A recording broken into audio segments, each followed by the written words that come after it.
In this video, I show you guys how I restored a PS3. So, first I started by cleaning the outside of the case with Windex so it doesn't leave any residue, because I have used 91% isopropyl alcohol and it discolored and marbled the plastic and it looks ugly. So I use Windex now.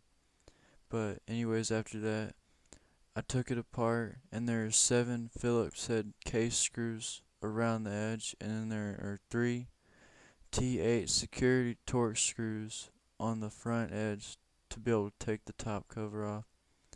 And after that, you just flip it over and then lift up from the back to the front to take it apart.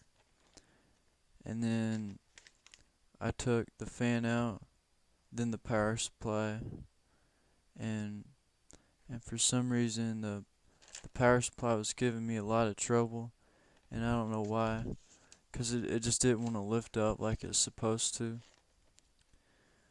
And I brushed out the fan, the power supply, the disk drive, the inside of the case, and the lid.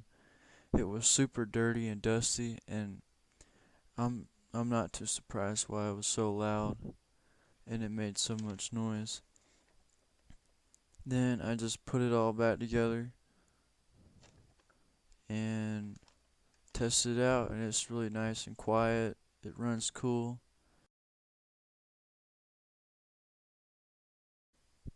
I didn't realize my footage was in vertical until editing, and I didn't have enough time to reshoot the footage. So my phone, it wants to record in vertical all the time, and even if it's in horizontal, it still does it. But hopefully I'll have it fixed soon. But anyways, have a great day, guys.